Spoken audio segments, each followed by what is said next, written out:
Pokalbis su dienos svečiu. Metas pradėti mūsų laidą Pokalbį su dienos svečiu.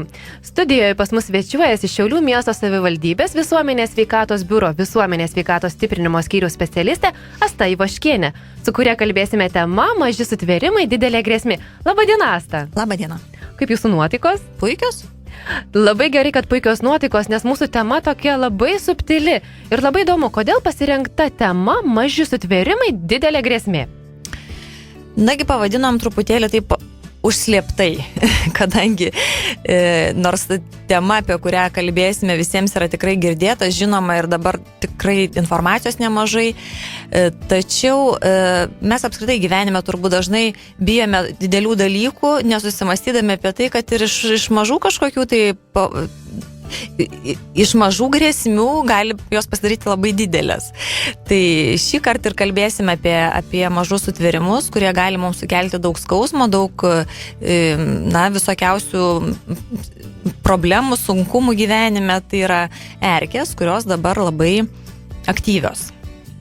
Bet gal turite omeny, tie maži sutvėrimai galbūt ne tik erkės, gal ir dar tokių turime kenkėjų, kurie turi tą didelį pavojų. Tai tie kenkėjai visiems, turbūt jūs turite galvoje ir visokius kandančius, geliančius sutvėrimus, kurie irgi dabar labai aktyviai jau bunda ir dabar irgi skaičiau šiandien spaudoje, kad ir druskininkose tie mašalai labai žada būti aktyvus ir agresyvus. Tai turbūt uodo įkandimus mes patiriam tūkstančius kartų kiekvieną sezoną. O vasaros laikotarpiu ne vieną ir ne du. Taip, ir labai jie mus tikrai erzina ir kankina. Tačiau, kalbant apie erkes, turbūt pavojingiausia yra tai, kad mes to įkandimo nejuntame. Tai už tai tas turbūt labiausiai mes ir akcentuosime ir uodo įkandimas toli gražu nėra toks pavojingas ir grėsmingas, kaip kad erkės, kuri platina krauju pernešamas ligas. Kadangi jau užsiminėte, tai gal galėtumėte išsamiau papasakoti apie erkių platinamas ligas? Erkių platinamų ligų pasaulyje yra priskaičiuojama nemažai, tai keletą galima paminėti tokių gal ir negirdėtų daugam pavadinimų, tai ir Omsko hemoraginė karštinė, ir Louping Ill liga, ir Krymo Kongo hemoraginė karštinė, jos yra virusinės. Labiausiai turbūt girdėta ir Lietuvoje paplitusi erkinis encefalitas, virusinės kilmės liga. Erkės perneša ir kai kurias parazitinės ir bakterinės ligas. Tai turbūt labiausiai žinoma yra Laimo liga girdėta arba Laimo boreliozė, kadangi sukelia borelijos. Tuleremija irgi Lietuvoje pasitaiko, anaplazmozė, erlichiozė ir rikeciozė. Sudėtingi pavadinimai, reikia laužti liežuvį, bet įsidėmėti pernelyg gal mokytis mintinai nereikia, nes vis dėlto erkinis encefalitas ir Laimo liga yra labiausiai būdingos Lietuvos regionui. O kokia situacija Šiauliuose ir rajone? Gal žinote, kiek užregistruota sergančiųjų atvejų? Kasmet Šiauliuose, Šiaulių apskrityje registruojama Lietuvos mastu, turiu galvoje, tikrai didelis sergamumas. Mes turbūt esame iš tų viena iš rizikingiausių turbūt zonų. 2014 metais Šiaulių apskrityje užregistruota 200 Laimo ligos atvejų. Tai yra labai panašiai kaip pernai. Šiauliuose, Šiaulių mieste 97 Laimo ligos atvejai. O didžiausi sergamumo Laimo liga rodikliai yra Šiaulių mieste ir Pakruojo rajone. Jie viršyje Šiaulių apskrities sergamumo bendrą rodiklį. Ir mažiau šiek tiek registruojama erkinio encefalito atveju. Tai pernai užregistruota 31 atvejis. Šiaulių mieste 7 atvejai erkinio encefalito. Mirties atvejų nebuvo, tačiau Lietuvoje statistikos duomenys rodo, kad vienas atvejus buvo mirties nuo erkinio encefalito pernai metais. O kokio amžiaus žmonėms labiau būdinga užsikrėsti erkių platinomis ligomis?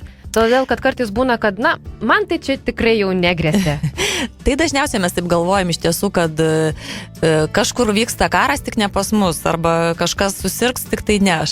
Tačiau vis dėlto reikėtų turbūt pasakyti, kad visiems aktyviems, judantiems žmonėms vis dėlto grėsmė yra. Nebūtinai iškilaujantiems, tik tais mėgstantiems gamtą, kadangi, erkių paplitimas yra labai įvairus, o pagal statistikos rodiklius, tai dažniausiai lygos šitos erkių platinamos pakerta darbingo amžiaus, darbingiausių žmonės nuo 35 iki 64 metų. Labai įdomu galbūt reikėtų paminėti, kad Laimo ligos atvejai kažkodėl labiau būdingi moteriams. Nors visada, kada aš jau kalbu apie įvairiausiamis sveikatos temomis ir sergamumo temomis, tai, tarkim, ar onkologinės, lygos, ar ten tuberkuliozė, kurios jau dabar tokios aktualijos yra, tai vis vyrų nenaudai šitie visi skaičiai būna. Kalbant apie Laimo ligą, dažniau vis dėlto susirga moteris. Labai tiesiog nėra paaiškinimo šitiems skaičiams. Galbūt todėl, kad moteris labiau domisi gamta, mėgsta uogauti, grybauti, skinti gėlės ir labiau... Bet kalbant apie erkinį encefalitą, pavyzdžiui, tai vyrų šiek tiek daugiau, panašiai, apylygis skaičius, bet būtent Laimo liga, nežinau, kodėl iš tiesų taip yra. Tiesiog matyt, taip, toks sutapimas, galim tai pavadinti. Iš tikrųjų, kuo toliau kalbame su mūsų pašnekovė, tuo labiau suprantame, kad tie maži parazitėliai tikrai turi labai didelę grėsmę mūsų sveikatai ir mūsų ateičiai. Pokalbį pratęsime po trumpos muzikinės pertraukėlės. Pokalbis su dienos svečiu.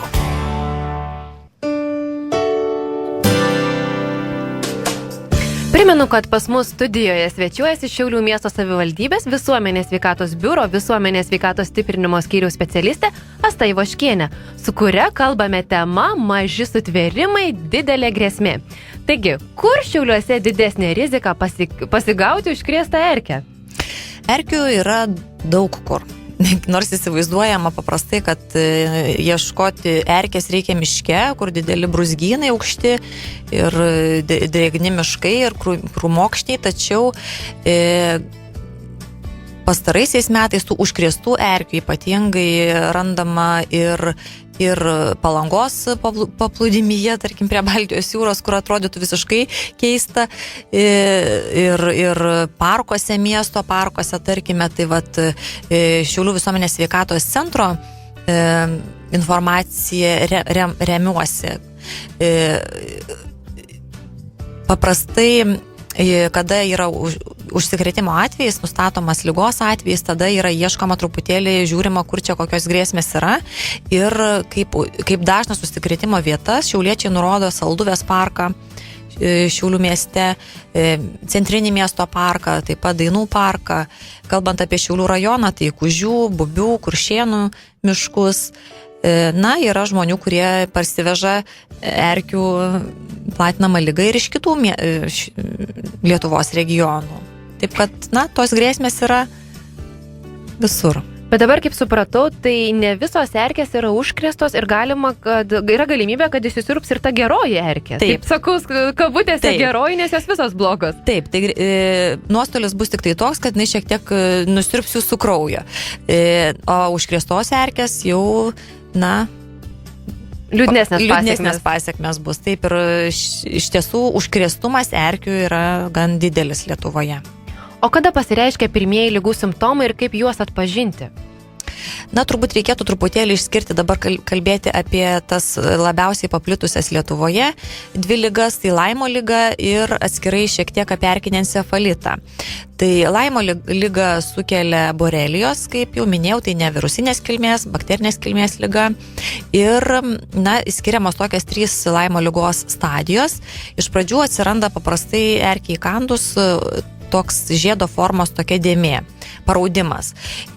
Tas paraudimas gali būti ant kūno matomas nuo keleto dienų iki keleto savaičių. Ir galimas ir toks atvejis, kad to paraudimo žmogus ir nepastebi, žiūrint, kokioje jis yra vietoje.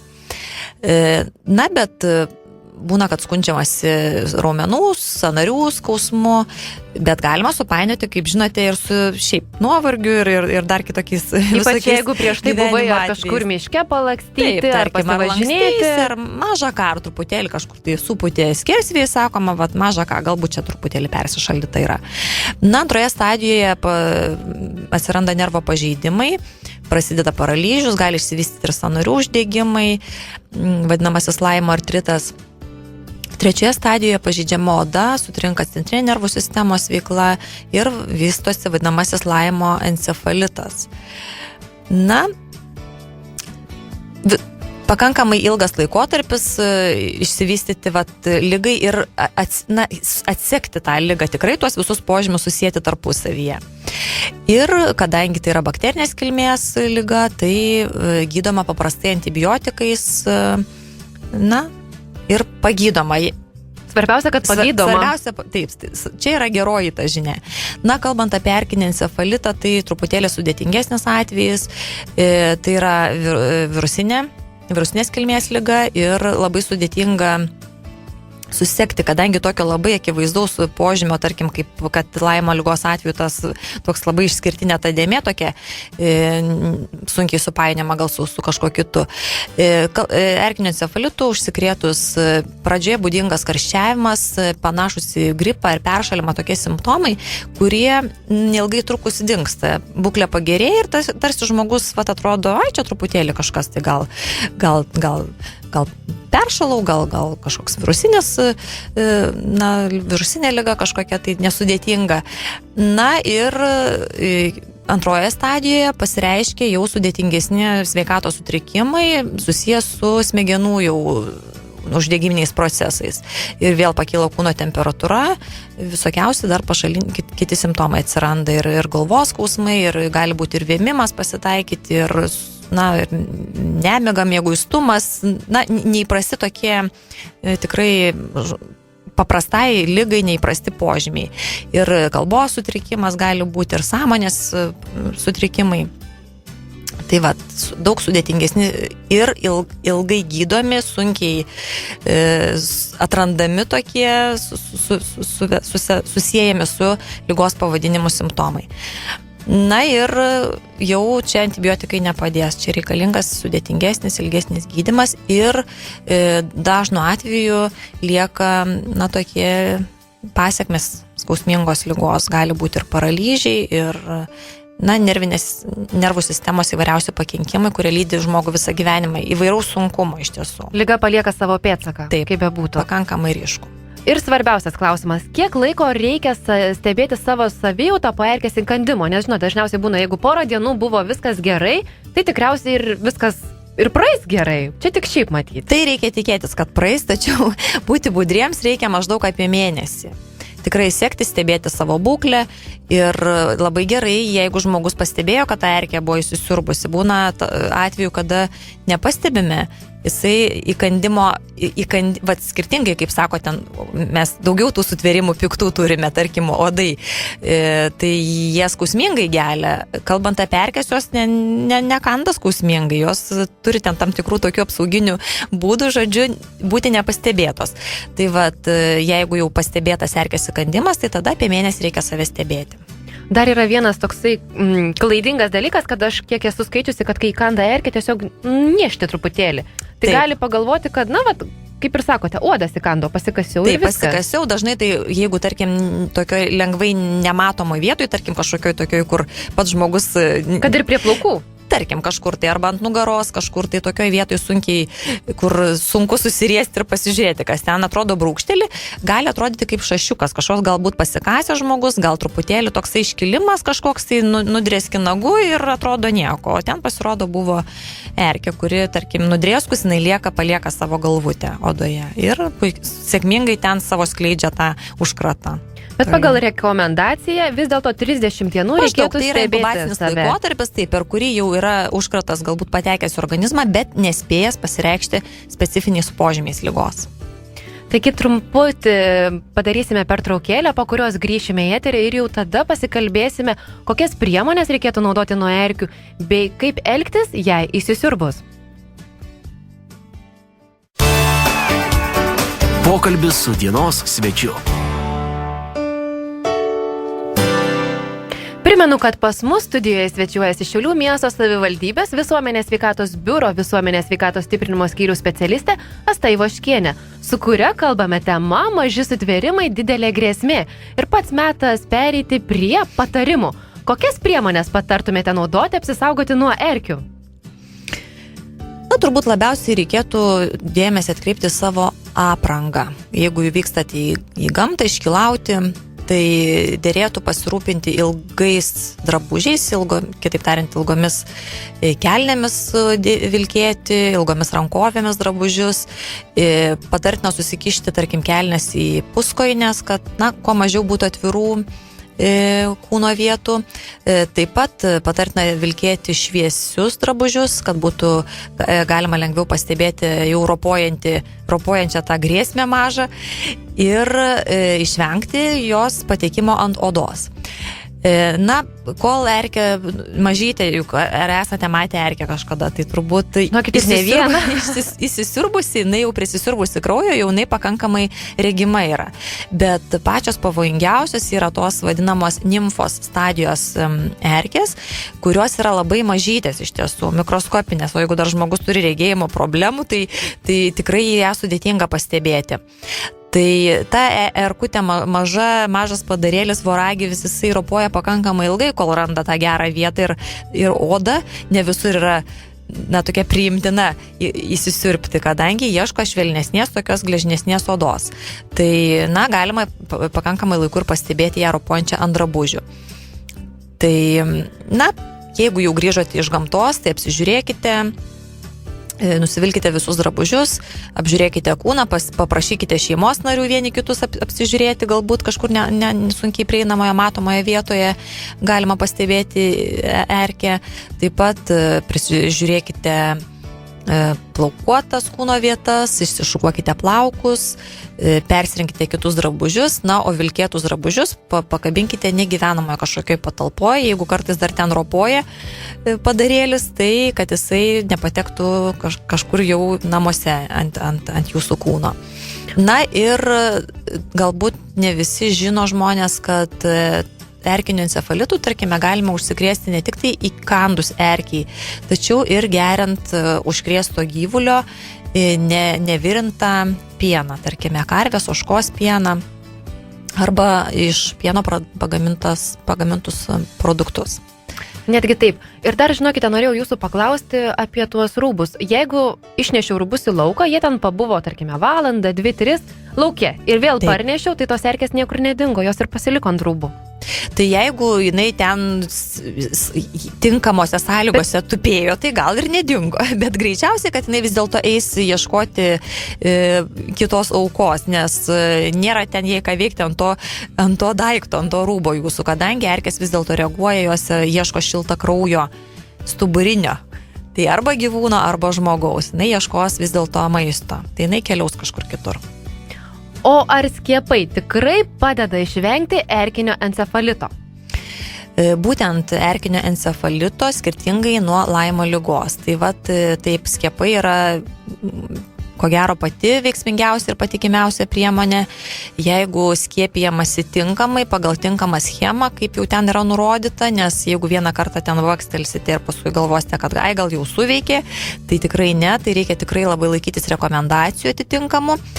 Ir nepamiršti, kad nuo Laimo ligos skiepas neapsaugo. Tai kad pasiskiepiję nuo erkinio encefalito yra, aišku, labai gerai, bet dar reikėtų papildomų priemonių. Tarkime, apie tas, kurias jau kalbėjau, apie tos drabužius, apsirengimą tinkamą, vengti galbūt tų vietų, kur erkės galbūt labiau yra paplitusios, jos ten gyvuoja, prisižiūrėti savo aplinką, pjauti žolę laiku, neužleisti, nebraidyti kažkokiuose krūmynuose, drėgnuose miškuose ir panašiai. Taip pat nepamiršti chemikalų, kurie yra specialiai sukurti, vadinamieji repelentai, kurie yra purškiami arba tepami ant odos ir tada jau apsaugo apskritai nuo geliančių įvairiausių tų parazitų, kitaip tariant, mažų sutvėrimų, turinčių didelės grėsmės. Žinokit, iš liaudies patarimų esu girdėjusi, kad Įsisiurbus erkiai galima patepti ar tai kažkokiu gėrimu alkoholiniu, ar tai aliejumi, kad, jinai greičiau išropoja. O kaip iš tikrųjų reikia elgtis, kai įsisiurbia erkė? Iš tiesų, ištraukti erkę reikia paskubėti, kol dar, galbūt tas užkratas nepateko į kraują. Jeigu pastebėsite vos tik įsikabinus erkį, tai gal ir užkrėstą erkę pavyks pašalinti, kol dar nepasigavote ligos, tačiau reikia ne bet kaip traukti. Ir būtent tos jūsų minėtos liaudiškos priemonės ir patarimai tikrai yra visiškai neteisingai naudojami, nes traukiant reikia nespausti, neužpilti nieko jokiais riebalais, skysčiais ar ten spiritiniais kažkokiais, gėrimais, kadangi erkė sustresuoja, jinai žūsta, žūdama, jinai dar labiau išskiria nuodą, dar greičiau ir intensyviau. Tai paprastai traukti galima pincetu arba specialiu tokiu prietaisų traukikliu, jį galima įsigyti vaistinėse, tačiau svarbu suimti erkės kūnelį kuo arčiau odos ir traukti iš lėto, kol pakyla, jinai būna įsisegusi, jau ten įlindusi į odą, kol pakyla šiek tiek odos paviršius. Tada tokioje padėtyje truputėlį palaikyti ir traukti sukant prieš laikrodžio rodyklę. Netgi sukti reikia. Truputėlį sukant, taip traukti prieš laikrodžio rodyklę. Jeigu pavyko ištraukti sėkmingai, tarkim, jinai nebuvo labai giliai įsisiurbusi, arba jau jūs ten labai taisyklingai viską darėte, tai tada jau žaizdelę nuplauti vandeniu su muilu, dezinfekuoti, bet gali būti, dažnai būna, kad nepavyksta pilnai pašalinti erkės ir lieka galvutė. Tai irgi tiesiog nieko taip ir palikti, nieko ten draskyti, krapštyti, jau nieko nebepadės, tiesiog galite dar labiau pakenkti, užnešti kažkokį kitą užkratą ar nešvarumą. Tai tiesiog palikti ir jinai pati pasišalins, organizmas ją pašalins. Bet nereikia kreiptis iš karto į medikus, jeigu nepavyko ištraukti visos erkės. Iš tiesų nieko jau labai mes čia nepadarysim, nupuldami kažkur, tai tiesiog reikia tada, kaip ir minėjome prieš tai, kalbėjome, kad stebėti save apie mėnesį laiko. Ir, stebėti, sekti savo kažkokius tai neįprastas būklę kažkokią, tai ar kažkokius požymus, kurie gali jau būti, ligos požymiai. Iš tikrųjų noriu labai nuoširdžiai padėkoti Astai už tokį pokalbį, tokį išsamų, kur netgi tikrai nustebino tokiais patarimais, kaip reikia elgtis, kaip reikia apsisaugoti, nes atrodo, kad kol mūsų tai nepaliečia, tai ir nėra aktualu. Ir galbūt, Asta, galėtumėte kažko palinkėti mūsų klausytojams. Tai turbūt tradiciškai mes linkim sveikatos visiems, linkime rūpintis savimi ir būtiniausiai pasirūpinti savo šeimos nariais ir artimaisiais, nes dažniausiai kažkaip apie save mes rečiau pagalvojame, o labai puiku, kada pagalvojame vieni apie kitus ir truputėlį pakvėpuojam vieni kitiems į nugaras ir visi bendrom jėgom turėsime geresnės išeitis. Ačiū Jums, Asta, už pokalbį. Dėkui.